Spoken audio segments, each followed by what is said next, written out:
If we don't change the way things are on reserves, if we don't come up with solutions for things like housing, employment,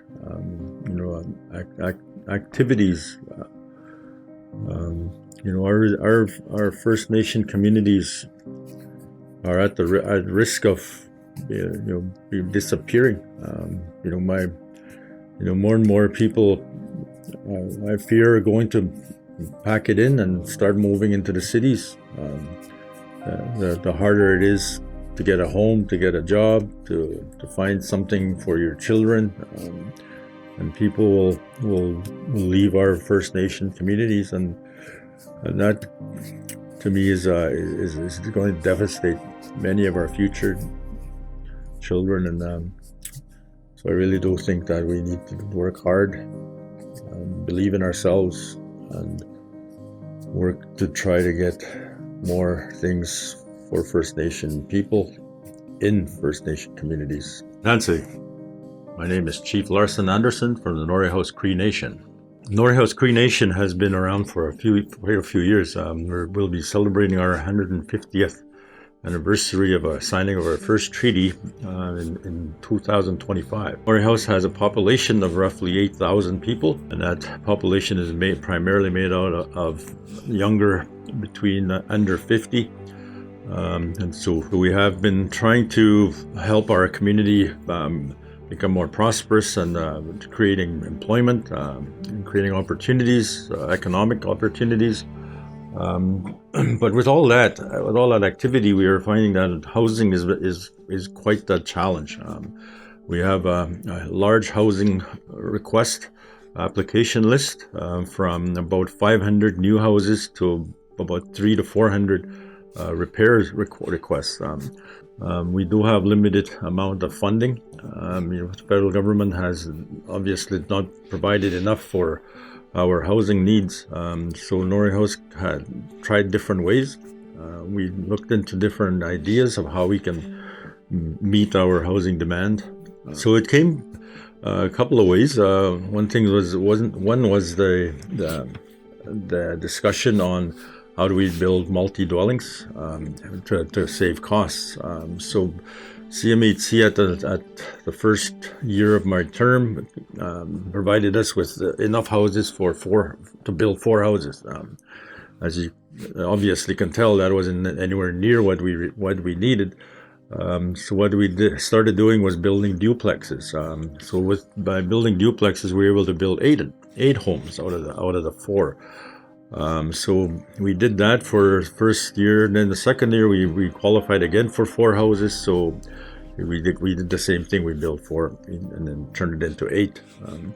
So what we did in the beginning of the term back in 2018 was did some more housing management and creative ways to try to build these houses, or as many houses as we possibly could. So we ended up finding a couple of young guys from Garson, Manitoba, who were building mainly warehouses. So we had a good discussion. We started talking about how we can work this out, and then one thing led to another, and we created Bison Homes. Norway House has been doing this work, trying to build houses for quite some time.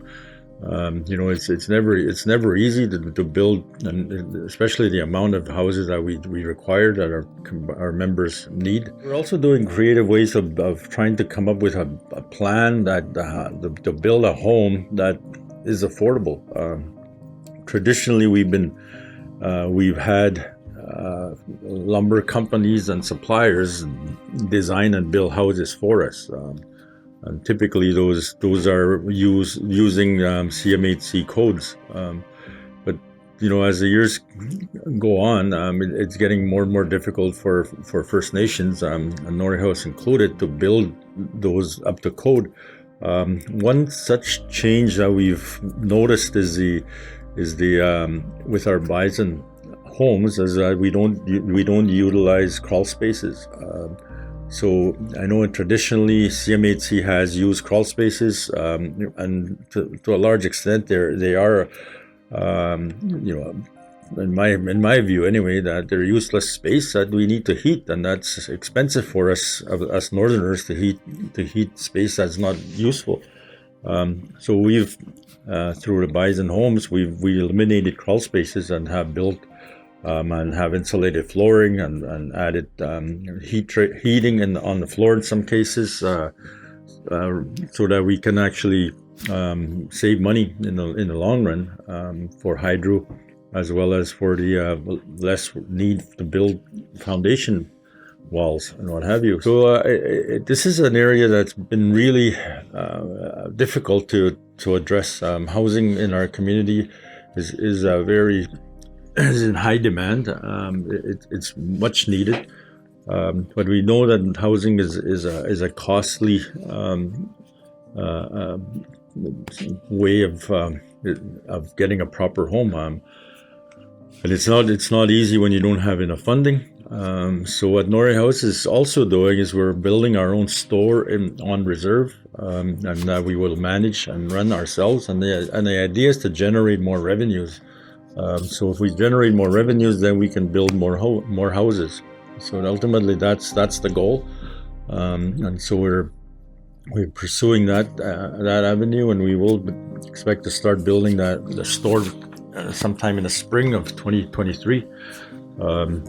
So we are doing ways of addressing better houses, new ways of building houses, and then generating more revenues to be able to build more houses. So that's the full gamut of what we're doing in Norway House. We will continue to do what we can to build housing for our members, but at the same time, we feel that the solutions we're creating and coming up with are also beneficial to other First Nations, and with the same conditions and issues that Norway House faces. So we are willing to share what we know and what we found, and so down the road we can all live in a decent home that belongs to each and every First Nation member.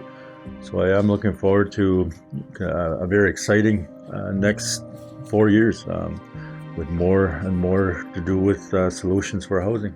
So thank you for taking the time to listen to me. I appreciate all the hard work that goes into this conference, and my staff and my partners are also here to share their insights and their views of what Norway House is doing. Thank you.